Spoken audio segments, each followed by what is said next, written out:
expliquer un peu ce que c'est Git et, comment on l'utilise, enfin les rudiments, hein. Après je vous laisserai chercher dans le détail, et à quoi ça sert. Alors Git, c'est un logiciel que vous pouvez installer sur votre ordinateur qui va permettre de faire des versions de fichiers. C'est-à-dire que vous pouvez, grâce à Git, créer un projet, et dans ce projet, au fur et à mesure que vous allez ajouter des fichiers, vous pourrez les mettre en ligne sur un serveur distant, hébergé sur un site distant. Et vous pourrez travailler. Alors l'intérêt de ça, c'est que bon, déjà vous avez des fichiers qui seront sauvegardés un peu comme sur un cloud de stockage, sauf que la différence, c'est que grâce à toute l'infrastructure du serveur de Git, vous allez pouvoir versionner l'évolution de votre travail. Alors ça sert beaucoup pour les gens qui font du développement, de code, que ce soit pour le web ou pour des applications ou quoi que ce soit, mais ça peut aussi servir si vous faites par exemple, si vous avez par exemple vous faites de la recherche et que vous avez des dossiers, vous travaillez en équipe, vous avez des dossiers à alimenter, à créer, etc. dans le cadre d'un projet. Et donc plusieurs utilisateurs peuvent se connecter au même serveur, cloner le dépôt, c'est-à-dire avoir l'identique sur leur ordinateur que ce qui est à distance. Et donc chacun peut travailler de son côté et envoyer le résultat de son travail avec un commentaire pour versionner un petit peu l'évolution du travail. L'intérêt en plus, c'est que vous pouvez créer des branches, qu'on appelle des branches, c'est-à-dire c'est un peu comme c'est pas vraiment des répertoires, c'est un petit peu comme si vous disiez, voilà, au sein du projet, en équipe, on a choisi de développer tel ou tel aspect du projet, ou de faire une recherche ou telle chose, ou de développer telle ou telle partie d'une application, etc. Donc vous allez créer une branche et vous allez faire votre code. Et donc vous allez mettre à jour sur le serveur votre code par rapport à cette branche. Donc les gens qui vont après se connecter sur la branche pourront récupérer votre code, travailler, etc. Et quand l'équipe ou la personne qui s'occupe de prendre les décisions dans l'équipe décidera, ou quand vous déciderez que la partie du projet qui constitue la branche du projet est aboutie, vous pourrez l'intégrer à la branche principale, master, de ce projet. Donc en fin de compte, Git va vous servir à ça. Alors évidemment, ici le tutoriel s'est orienté vers Git, mais il n'y a pas que Git, il y a SVN aussi qui existe, il y a Mercurial, Bazaar, Fossil, Veracity, voilà, il y a pas mal de choses. Alors ici, si vous pouvez aller voir sur le Wikipédia français, vous avez ici un petit tableau qui résume de manière succincte les différents serveurs ou logiciels de versionning qui existent. Monotone, Git, Mercurial, Bazaar, Fossil, Veracity, etc. Ou aussi il en existe des propriétaires. Alors CVS et SVN, ça permet aussi de faire la même chose, mais c'est plus orienté pour les entreprises et c'est vraiment pour faire du versionning de projets. C'est-à-dire vraiment, et c'est un petit peu plus fiable dans le sens où l'historique restera avec SVN, qui est un VCS mais en plus moderne, va permettre, si vous voulez, de ne pas pouvoir cacher l'évolution des choses. Alors que dans Git, vous pouvez très bien un peu tricher et donc perdre un petit peu de l'intérêt du système de log. Cependant, si vous regardez cette vidéo, c'est pas que vous êtes une entreprise, c'est que vous êtes un amateur, et pour un amateur, Git c'est peut-être plus judicieux que SVN par exemple, Git ou Mercurial ou Bazaar. Voilà. Aujourd'hui, Git est très populaire, beaucoup de codes sources sont hébergés sur Git. Git avait été créé par Linus Torvalds, le concepteur du noyau Linux, pour justement le développement du noyau Linux. Et moi je trouve que c'est très bien fait. C'est pas forcément le plus simple à utiliser, mais il est quand même assez simple à utiliser. Après, vous verrez en utilisant qu'il y a des choses qui peuvent être un petit peu difficiles à comprendre ou quoi que ce soit. Alors, la documentation officielle de Git est super bien faite. Il y a un manuel de référence il y a un bouquin, Pro Guidebook, il y a des tutoriels en ligne. Franchement, bon, c'est en anglais, mais si vous êtes anglophone,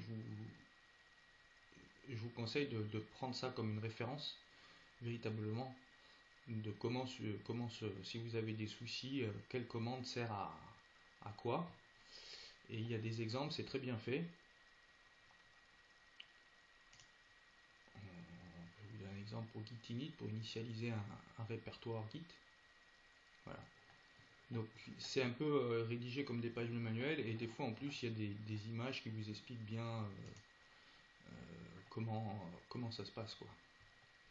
Il y a aussi un guide de référence GitHub Cheat Sheet, c'est-à-dire avec tous les... Alors en français apparemment aussi, alors un PDF, voilà, c'est-à-dire les commandes. Ça c'est un truc que vous pouvez télécharger et imprimer, avoir sous le coude par exemple. Ça c'est vraiment pas mal, et il vous explique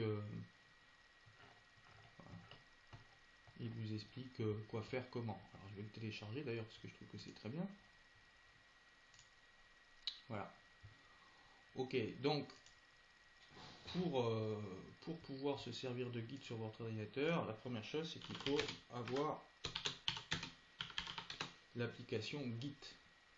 D'accord. Alors oui, je vous précise aussi par un titre informatique, vous pouvez aussi très bien vous-même héberger sur un de vos serveurs ou sur votre ordinateur un serveur Git via GitLab, via l'application GitLab.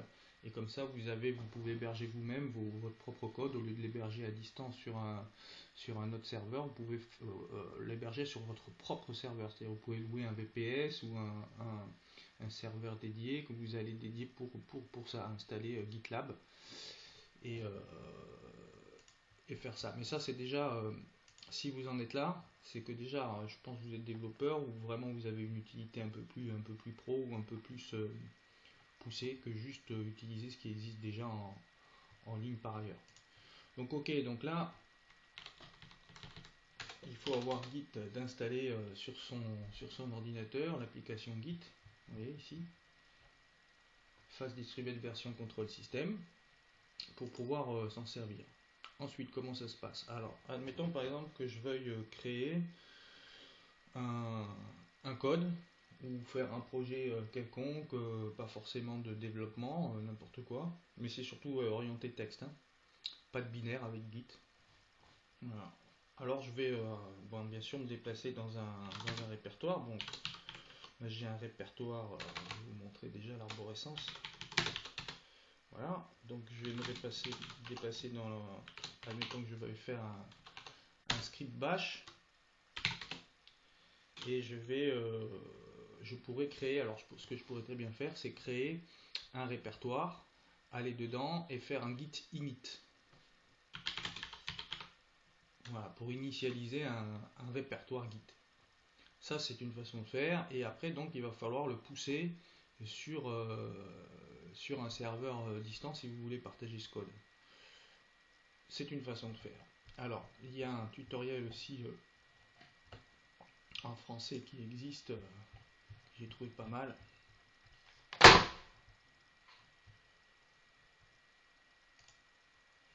Ici, créer un nouveau dossier, ouvrez exécuter la commande git init pour créer un nouveau dépôt. Moi, ce que je vous conseille de faire, c'est de créer un dépôt directement sur l'hébergeur, sur un des hébergeurs GitHub ou Bitbucket. GitHub est très populaire, Bitbucket aussi. Ils vous permettent de faire en plus d'autres choses que juste héberger un serveur de versionning. Et après de cloner le répertoire que vous allez créer à distance sur votre ordinateur. Quand vous allez faire un clonage du répertoire distant, il va créer un dossier, et dans ce dossier, il va créer l'identique de ce que vous avez en ligne. Alors on va voir ça. Admettons par exemple que je suis ici sur GitHub et que je veux me connecter alors vous pouvez vous inscrire, c'est gratuit, hein. Je veux me connecter à mon GitHub. Alors, je vais prendre mon petit carnet avec mes mots de passe, etc. Parce que je mets tous mes mots de passe dans un petit carnet évidemment. Et je veux me connecter à mon compte.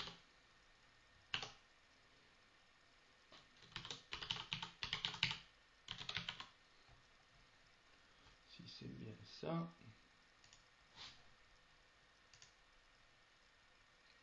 Alors, non, donc il faut que j'aille voir dans mon email.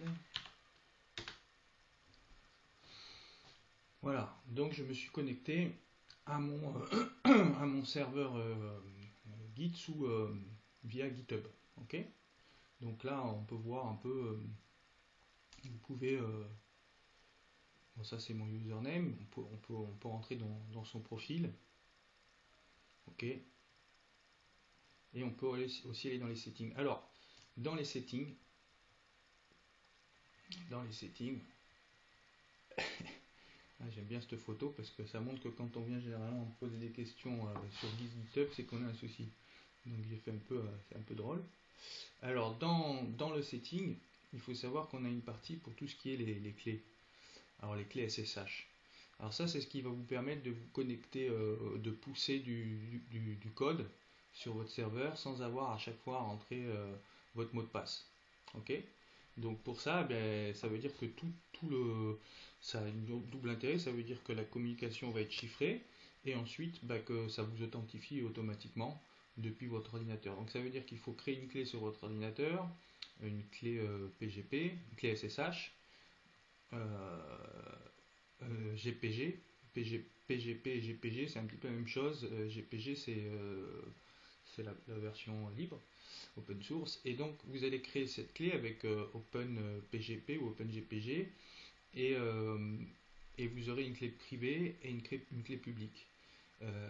Ensuite, vous viendrez ici et vous allez ajouter la clé en question avec un titre, et puis ici vous allez coller le contenu de votre clé publique. Donc, okay, et c'est ce qui va vous permettre de pouvoir pousser du code sur votre serveur sans avoir à chaque fois à rentrer le mot de passe. Ça peut être assez chiant. Voilà.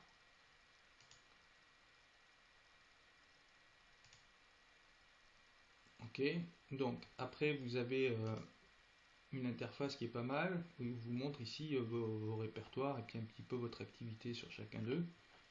Bon, ici sur GitHub par exemple, c'est les répertoires que j'ai. Après, il existe la même chose aussi sur Bitbucket. Vous pouvez aussi très bien utiliser Bitbucket. Alors, même histoire, moi je vais me connecter. J'ai un compte Bitbucket.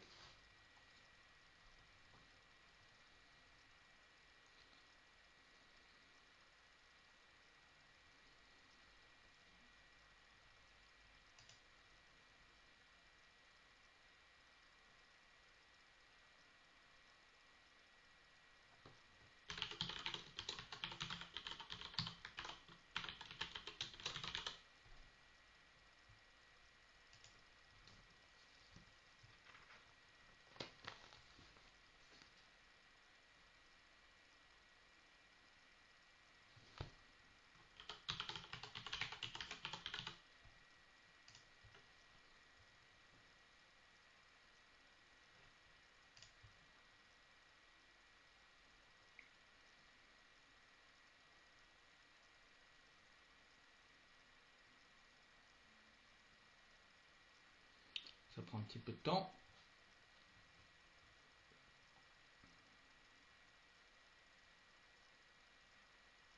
Voilà.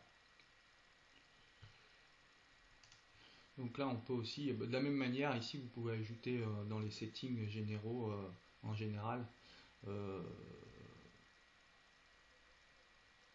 voyez, vous allez dans votre profil et settings et vous pouvez ajouter une clé. Et puis alors après, vous avez ici tous vos répertoires du moment. Ok. Donc là, c'est le dernier répertoire justement d'une des dernières vidéos, c'est celui qui est en haut. C'est dans l'ordre des créations. Et pas des créations, mais je pense dans l'ordre des dernières utilisations plutôt.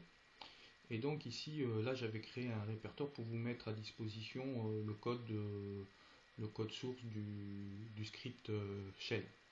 Ok.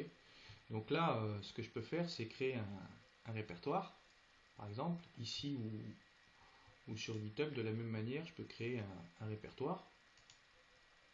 New repository, alors sur GitHub, c'est par ici, et sur Bitbucket, c'est ici. Donc là, il va vous demander quelques informations. Par exemple, quel nom de dépôt vous voulez mettre. Alors, je vais mettre euh, tuto Git. Ok. Alors, vous pouvez faire en sorte que le dépôt soit privé, c'est-à-dire que personne ne puisse y accéder, ou alors qu'il soit public, c'est-à-dire que tout le monde puisse y accéder. Alors, vous pouvez dès le départ aussi ajouter un, un fichier lisez-moi, un readme. Alors, c'est un fichier readme en majuscule .md qui va être... Alors, c'est important de le nommer readme.md si vous ne le faites pas depuis ici, si vous le faites depuis votre ordinateur, parce que c'est ce qui va vous permettre d'afficher les renseignements sur la première page du code source. Donc, je vais lui mettre oui.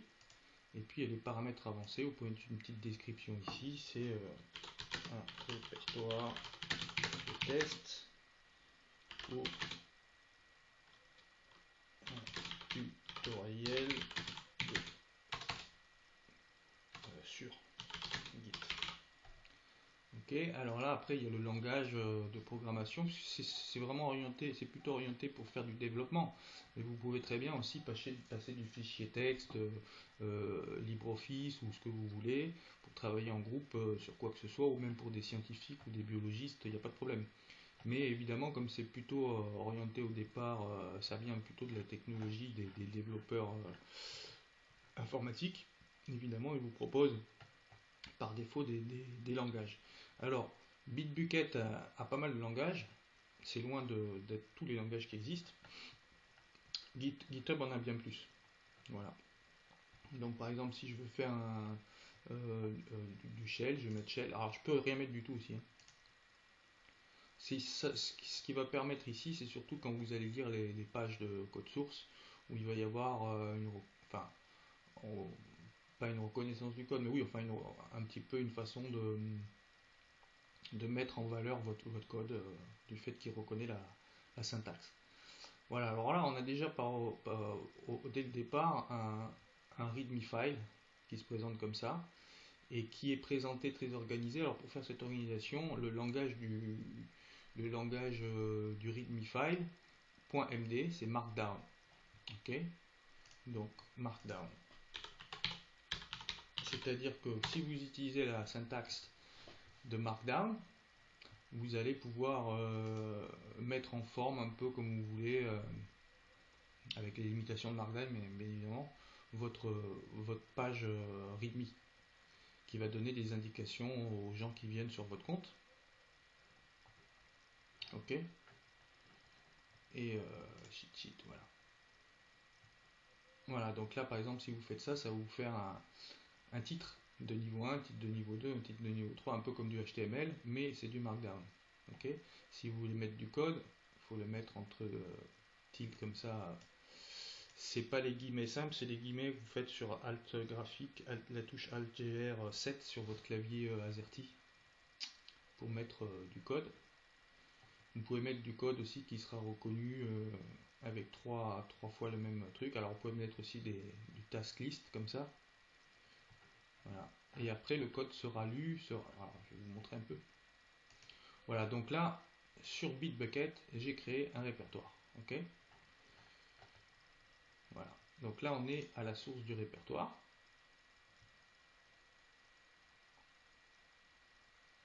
Et maintenant, alors je vais faire la même chose aussi sur GitHub. Pour vous montrer, je vais créer un nouveau répertoire. Après, on peut les effacer. Alors, le répertoire que je vais créer, voilà, tutoriel Git, donc, et puis une description. Alors après, vous pouvez avoir public ou privé, comme sur Bitbucket. Et vous pouvez aussi inclure un README file. Alors ici, il y a deux possibilités, c'est le fichier gitignore, et vous pouvez aussi ajouter une licence. Donc gitignore, c'est un fichier.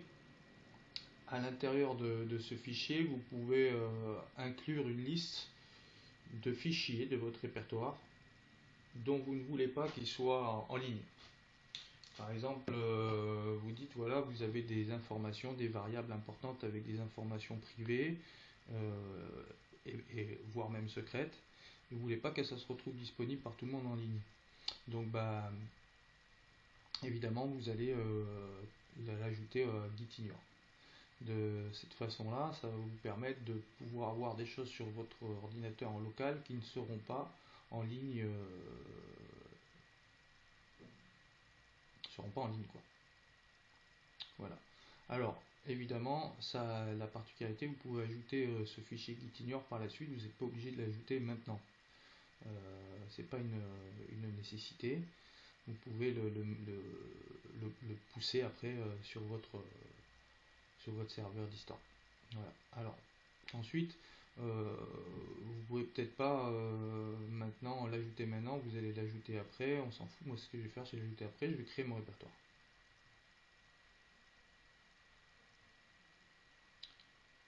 Donc voilà.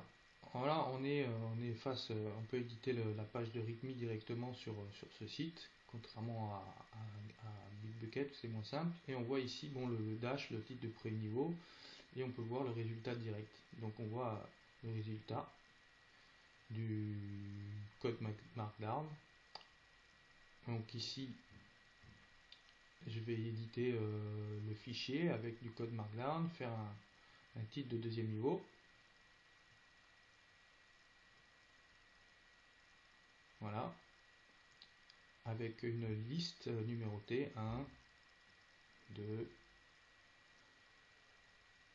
Alors vous voyez, j'ai mis un point et point 1, c'est pas pareil, le preview, vous voyez, voilà. Donc c'est pas le premier n'est pas indenté de la même façon parce que j'ai respecté Markdown, le deuxième j'ai pas respecté Markdown, donc ça fonctionne pas. Et puis bon, alors là je vais pouvoir committer, donc je mets un titre au commit, c'est-à-dire bah là c'est la version du commit, quoi, l'historique du commit, la description du commit, et je vais committer mon changement. Voilà. Donc on voit que ça a été sur la page source, ça a été mis à jour. On est sur la branche master, vous pouvez créer une autre branche, vous pouvez aussi ajouter des tags. Les tags, c'est ce qui va vous permettre par exemple sur des commits de créer un tag en particulier pour dire aux gens avec qui vous travaillez, bah regarde j'ai fait un commit, c'est pour le retrouver comme il y a plein de gens qui committent, regarde à tel tag. Voilà. Les issues, alors ça vous permet, les gens qui vont sur le site ou vous-même, vous pourrez, si vous trouvez quelque chose qui ne va pas, indiquer en passant à un issue, en créant un nouveau post d'issue et pour un bug, et puis vous allez le fixer en résolvant, ou alors échanger une discussion. Pour ça il y a des labels, bug, documentation, duplicate, etc. Alors toute une sorte de label, vous pouvez en créer aussi.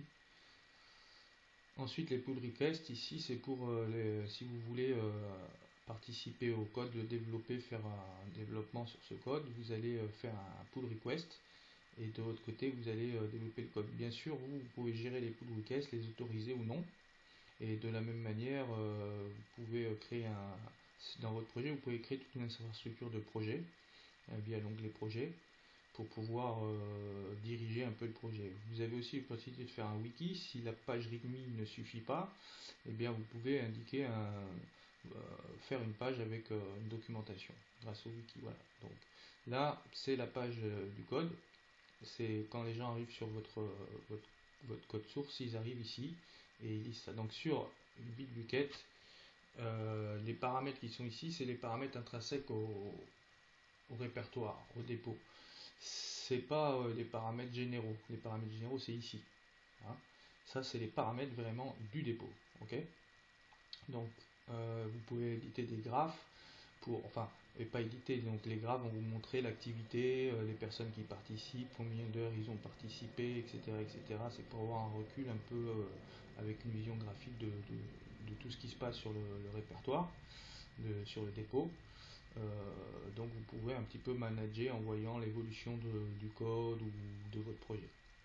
Ensuite vous pouvez aussi avoir vous pouvez ajouter d'autres comme Trello pour le board.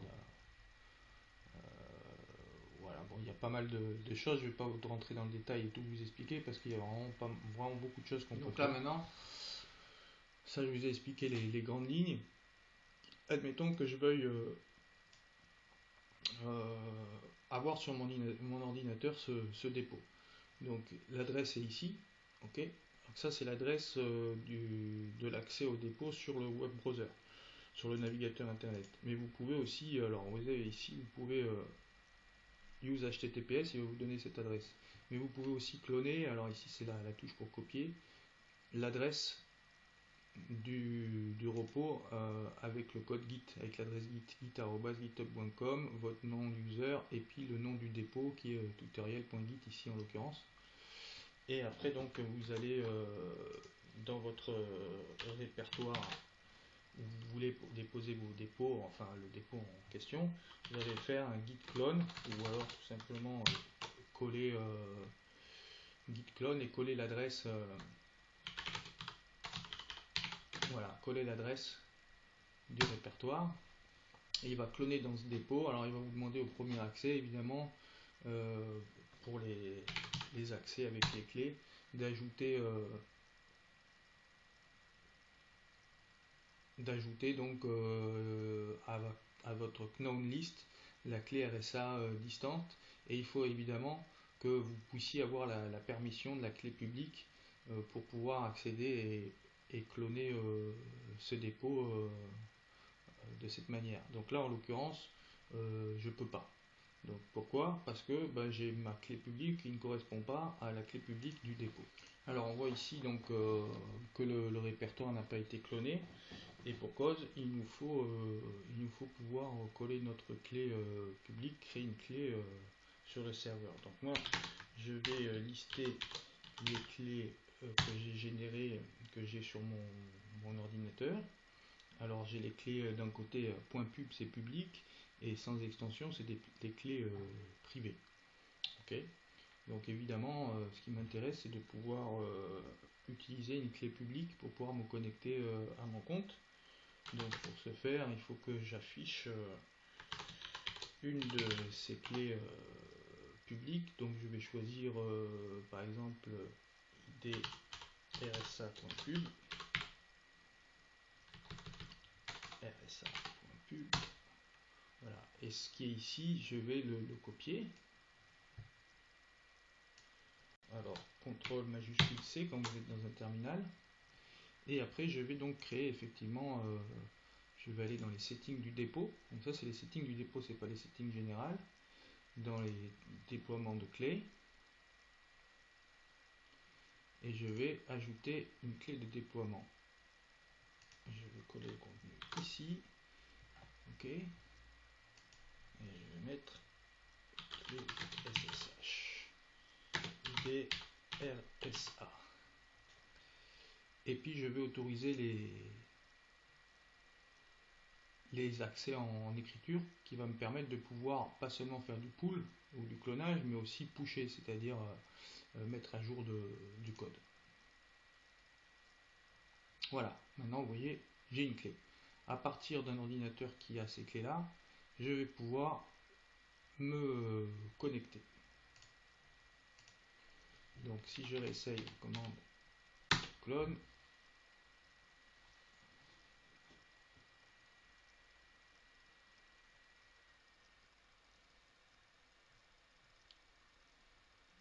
voilà, là ça a fonctionné. Donc maintenant si je fais un ls, on voit qu'il y a le nouveau répertoire tutoriel git.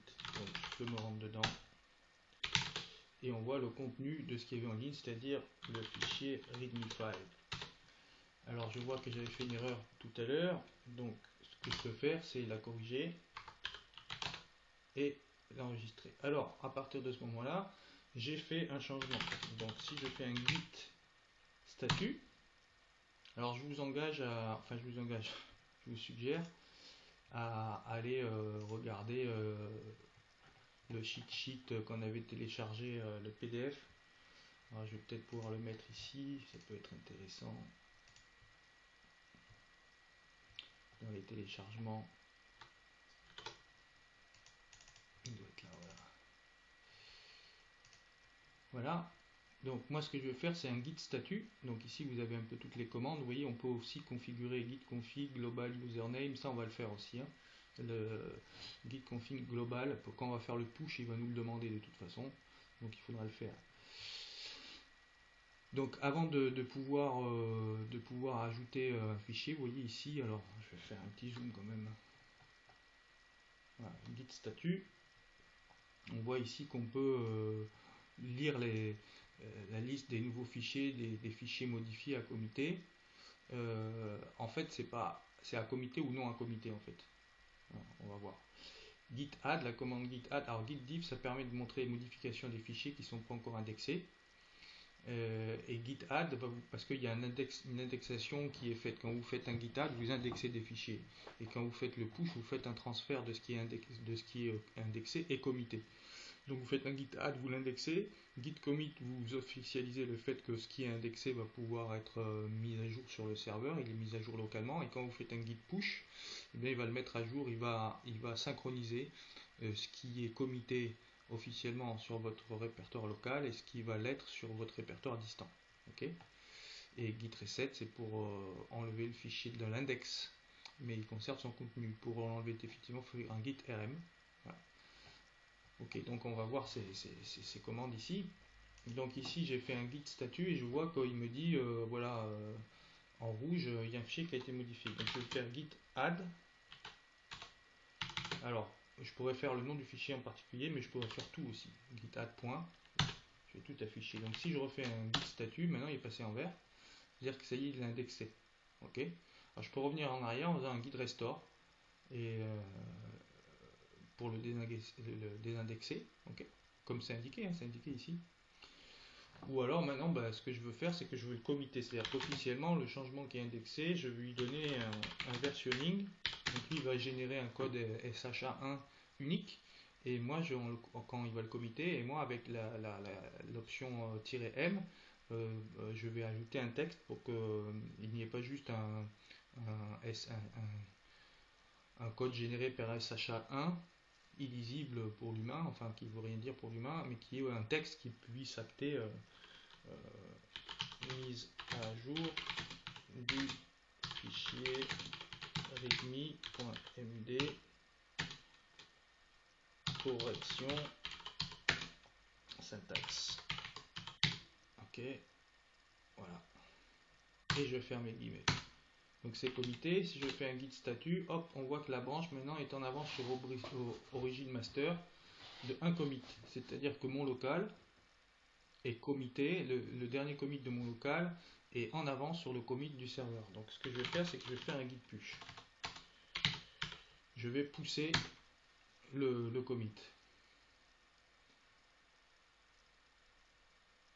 Ah, et bien là il l'a fait, du fait que j'ai la clé SSH, il m'a pas demandé de faire un git config local. Donc quand même, par rapport à l'information, vous pouvez aller regarder dans le répertoire de caché .git votre config, votre fichier de config qui va contenir les informations de l'origine, de l'adresse d'origine où il y a votre serveur distant et de votre adresse locale. Ok, donc voilà. Et maintenant, donc en fait, maintenant vous avez un répertoire. Vous allez voir à distance. J'ai mis à jour un truc sur c'était GitHub. Donc si je reviens au code source, on va voir. Et voilà, c'est corrigé. Vous voyez, c'est corrigé. Et donc on voit sur ce fichier là le dernier commentaire de mise à jour du fichier readme, mot correction de syntaxe. Ok, j'ai toujours qu'une branche. Et vous pouvez voir la liste des commits. Il y a 3 commits au total, le commit que j'ai fait en ligne et le commit que j'ai fait à distance. Voilà. Et ça c'est le numéro SHA1 qui est autogénéré, dont je vous parlais, en fait, qui est généré, qui est une somme de contrôle des fichiers existants de l'index. Voilà, donc voilà comment ça se passe quand vous avez un répertoire distant. Alors après vous pouvez sur votre ordinateur faire du code, ajouter des fichiers, les commiter, les pousser sans problème. Vous pouvez aussi, si quelqu'un a changé quelque chose à distance, vous n'avez rien touché, et puis quelqu'un a fait quelque chose à distance. Et bien vous voulez le récupérer, la mise à jour, vous faites un git pull. Et le git pull va vous chercher ce qu'il y a à distance et tout mettre à jour en local. Déjà à jour. Donc là, il n'a rien fait puisque c'est déjà à jour. Si il s'avère que vous n'arrivez pas à faire un git pull, admettons que vous ayez ajouté des fichiers, fait des choses et d'autres personnes en parallèle qui travaillent avec vous ont fait des choses aussi sur le répertoire par ailleurs et l'ont pushé avant vous. et donc vous vous retrouvez avec un commit, et vous avez commité de votre côté. Quelqu'un a commité et mis en ligne déjà, un commité est pushé, vous avez co-commité. Donc vous allez avoir un commit d'avance, mais sur le répertoire distant, en fait, il y a un autre commit qui a été fait. Et donc quand vous allez faire un pull, ça va pas fonctionner parce qu'il dit ah ben je peux pas le faire parce qu'il y a des différences de fichiers. Il n'y a pas que des nouveaux trucs, vous avez aussi des nouveaux trucs. Donc il va falloir faire un git diff pour voir les différences et mettre à jour les différences et passer et faire la commande qui va vous permettre de dire voilà ok ça avec le merge c'est mis à jour, accepte-le comme une mise à jour pour pouvoir tirer les nouvelles informations, pousser vos informations et tirer les nouvelles informations de manière à ce que ce soit mergé sur les répertoires distants. Voilà, je ne vais pas plus loin. Après, à vous d'être curieux. Si vous voulez des choses un peu plus chiadées sur Git, c'est déjà assez long comme vidéo. Si vous en voulez plus, ben, faites-le moi savoir. Il y a pas mal de sites, même francophones, qui parlent de Git, je pense même mieux que moi. Voilà, donc le tutoriel est fini. Comme je vous disais, si vous avez envie d'en savoir plus sur Git, il y a pas mal d'autres tutos qui sont plus chiadés sur Git. Et si vous avez des questions en particulier, poussez-les. Moi, je suis pas un expert en Git, je m'en sers beaucoup pour mon code, mais je suis loin d'utiliser toutes les fonctions. Il y a beaucoup de choses à savoir sur Git, ou d'autres que Git, hein, Mercurial, Bazaar, etc. Et il y a des personnes qui sont vraiment très performantes avec Git, qui font vraiment beaucoup de choses. Et moi, c'est pas mon cas. Moi, je suis vraiment un amateur. Git, je m'en sers que pour mon propre code. Je travaille rarement en équipe. Donc peut-être je serais même pas capable de répondre à des questions très précises de manière la plus efficace. Mais la documentation en tout cas de Git en ligne est super je trouve. Donc si vous ne trouvez pas de réponse à vos questions sur le site officiel, ça va être compliqué. Voilà. Euh, je vous remercie d'avoir suivi ce tuto. J'espère que ça n'a pas été trop chiant et que ça peut vous aider, vous inspirer à partager du code, à travailler les uns avec les autres, à faire de l'open source. Merci, bonne journée.